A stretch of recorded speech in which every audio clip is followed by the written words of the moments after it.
Bom dia, boa tarde ou boa noite, em qualquer momento que você esteja assistindo esse vídeo.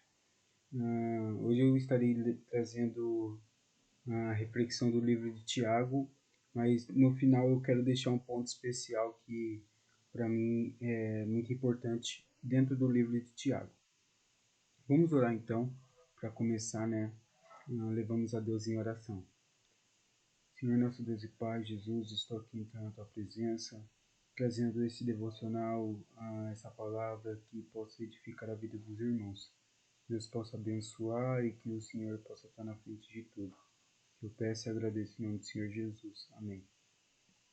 Então vamos lá. Peço que os amados possam estar abrindo sua Bíblia lá em Tiago, né? O livro do apóstolo Tiago.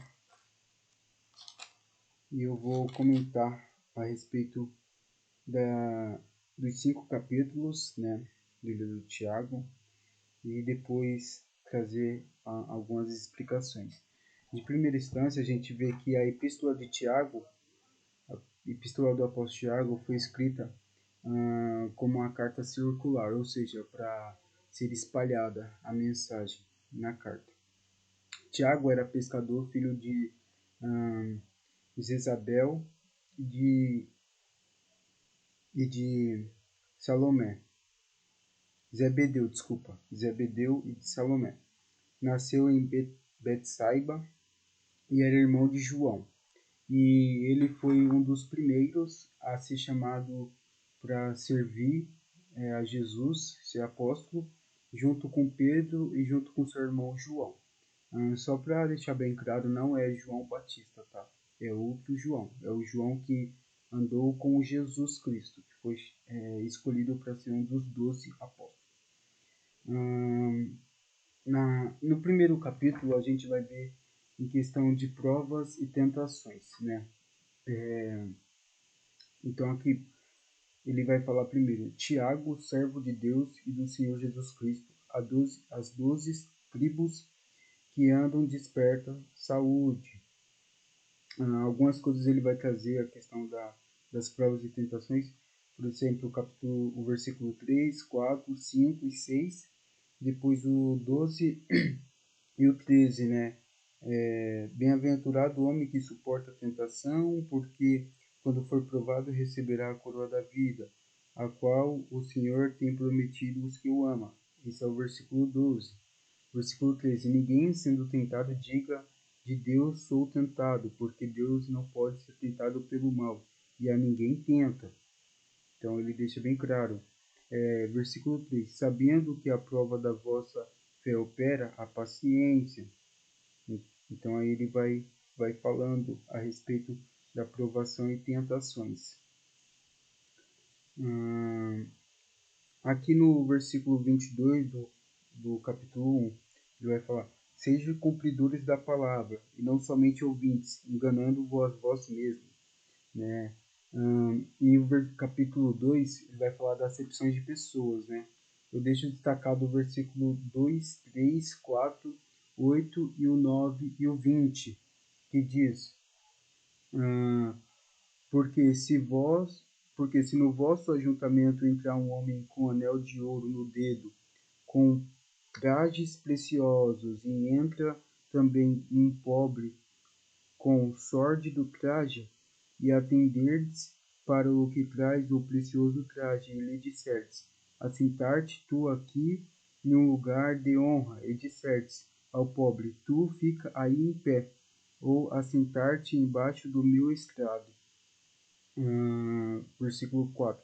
Porventura não fizestes distinção entre vós mesmos, e não fizestes juízo de maus pensamentos? Versículo 8. Todavia,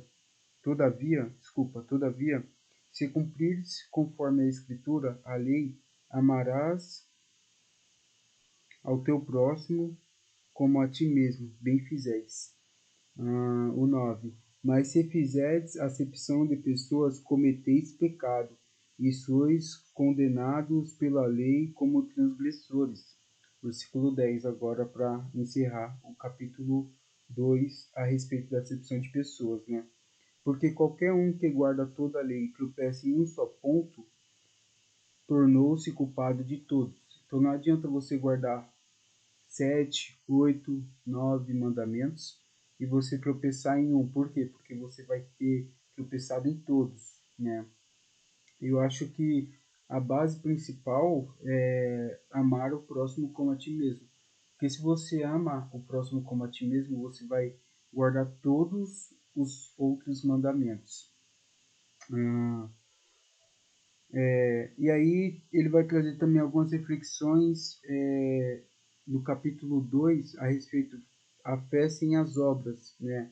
E aí, quem quiser ler depois, eu vou deixar destacado o versículo 17, 19, 20, 21 e 26. Para nosso devocional aqui, não é muito relevante esse assunto, mas é importante. No momento aqui do vídeo, o contexto do vídeo que eu quero trazer não é importante, por isso que eu não vou ressaltá-lo. Então, iremos para o capítulo 3, né? Eu vou destacar o versículo 3, versículo 5, 6, 9 e 10, que diz: Ora, nós pomos freios na boca dos cavalos, para que nos obedeçam, e conseguimos dirigir todo o seu corpo. Verde também as naus que trazem tão grandes, e levadas de impetuosos ventos, se viram com um bem pequeno leme para onde quer a vontade daquele que as governa. Versículo 5.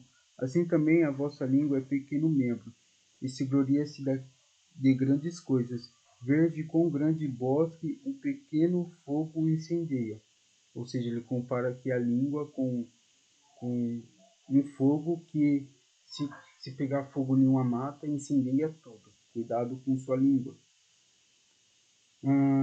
Versículo 6. A língua também é um fogo, como mundo de iniquidade. A língua está posta entre os nossos membros e contamina todo o corpo e inflama o corpo da natureza e é inflamada pelo inferno. Versículo 9. Com ela bendizemos a Deus e Pai, com ela amaldiçoemos os homens, feitos à semelhança de Deus. Para encerrar o capítulo 3. De uma maneira, de uma mesma boca, profere bênção e maldição. Meus irmãos, não convém que isto se faça assim. Olha então o que diz o versículo 10. De uma mesma boca profere bênção e maldição. Cuidado com sua língua. Capítulo 4 agora. Eu vou destacar o versículo 3, 6, 7, 8, 10 e 17. Então iremos lá. Capítulo 4, versículo 3. Pedi e não recebeis, porque pede mal, para o desgastes em vossos deleites. Versículo 7. Antes ele dá maior graça, portanto diz: Deus resiste aos soberbos, mas dá graça aos humildes. Sujeitai-vos, pois, a Deus, resisti ao diabo, e ele fugirá de vós. Chegai-vos a Deus, e ele chegará a vós. Limpai as vossas mãos, pecadores. E vos de duplo ânimo purificai os corações. Então ele pede aqui para limpar as mãos, porque somos pecadores, para assim poder se achegar a Deus, né?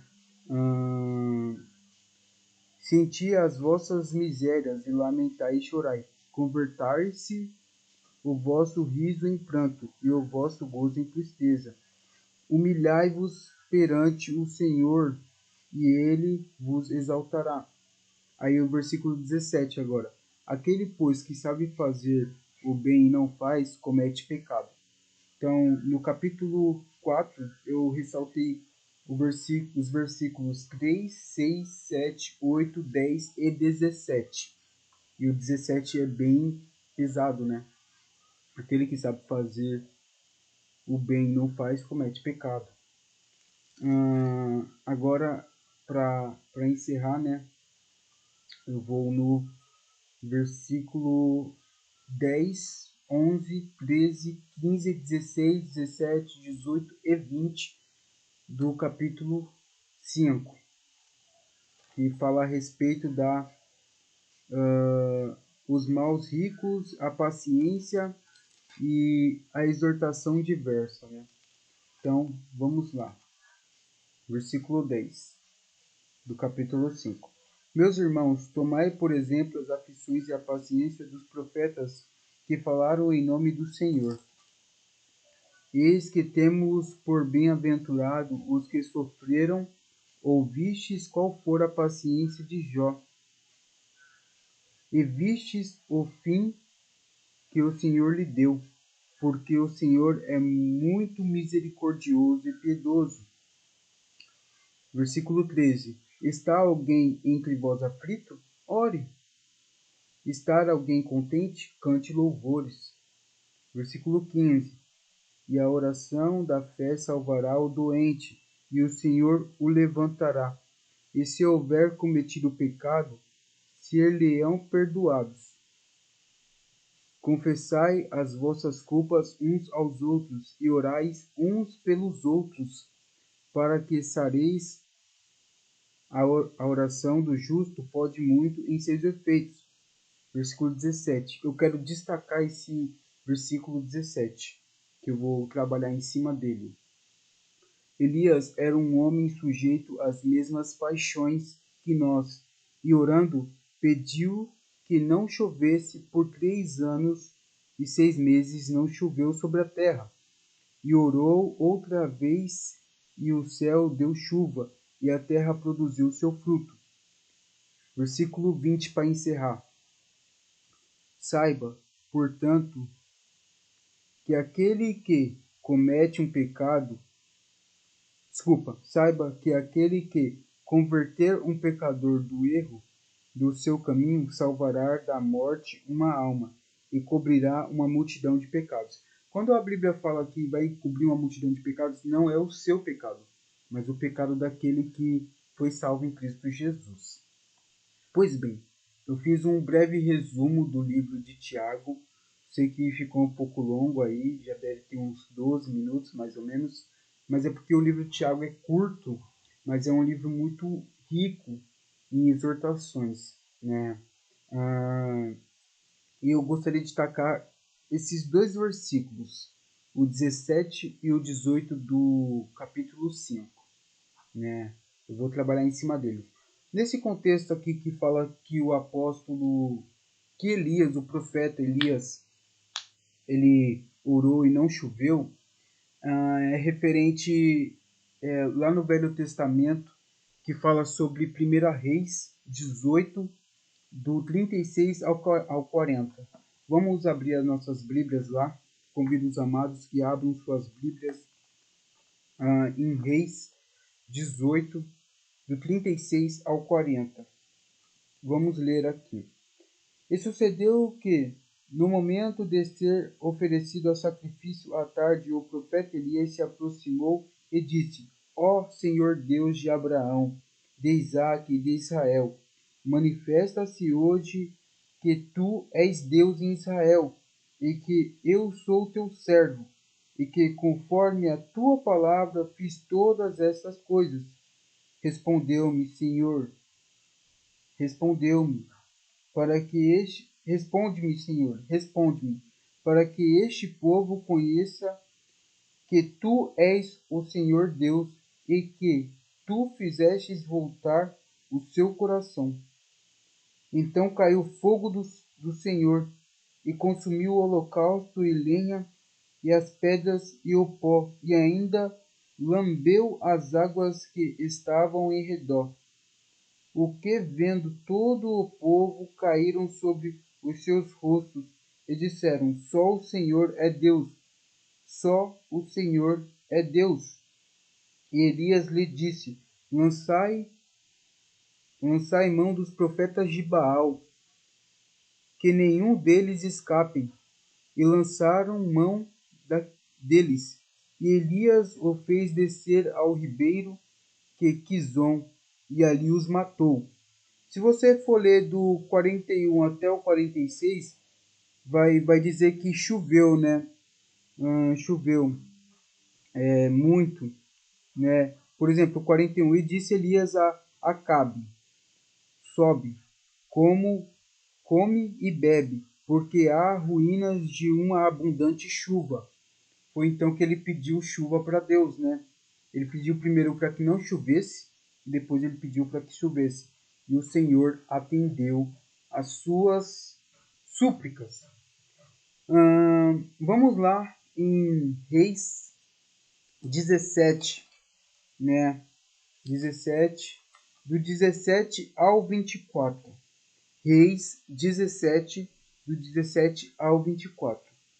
E depois destas coisas sucedeu que adoeceu o filho desta mulher, dona da casa, e sua doença se agravou muito, até que nele nenhum fôlego ficou. Ou seja, o menino morreu. O menino, o menino filho da dona da casa. Então ela disse a Elias: que tenho eu contigo, homem de Deus? Viestes tu a mim para trazeres a memória da minha iniquidade e matares a meu filho? E ele disse, quem disse? Elias: dai-me o teu filho. E ele o tomou do seu regaço e o levou para cima ao quarto onde ele mesmo habitava e deitou em sua cama. E clamou ao Senhor e disse: ó Senhor meu Deus, também até a esta viúva com quem me hospedo afligiste, matando-lhe o filho? Então se estendeu sobre o menino 3 vezes e clamou ao Senhor e disse: ó Senhor meu Deus, rogo-te que a alma deste menino torne-se a entrar nele. E o Senhor ouviu a voz de Elias, e a alma do menino tornou a entrar nele e reviveu. E Elias tomou o menino e o trouxe do quarto à casa e o deu à sua mãe. E disse Elias: vês aí, teu filho vive. E olha o que a mulher respondeu a Elias. Então a mulher disse a Elias: nisto conheço agora que tu és homem de Deus, e que a palavra do Senhor na tua boca é verdade. Então Deus, mais uma vez, concedeu um milagre através de Elias. Essa oração é uma oração que uma oração que ressuscitou, né? Sabemos que temos poder em oração. Mas por quê? Por que Deus deu esse poder a Elias? Abrem suas Bíblias lá em Levíticos 19, 2. Levíticos 19, 2. Fala a toda a congregação dos filhos de Israel e dizer-lhes: santos sereis, porque eu, o Senhor vosso Deus, sou santo. Por que Deus concedeu isso a Elias? Porque Elias era santo. Abrem suas Bíblias lá em Mateus 6, Mateus 6, 6. Mateus 6, 6. Mas tu, quando orares, entra no teu aposento, e fechando a tua porta, ora a teu pai que está em secreto, e o teu pai que vê em secreto te recompensará publicamente. O que aconteceu aqui com Elias, né? Ele se retirou e foi orar sozinho com o menino. Voltando lá em Levíticos,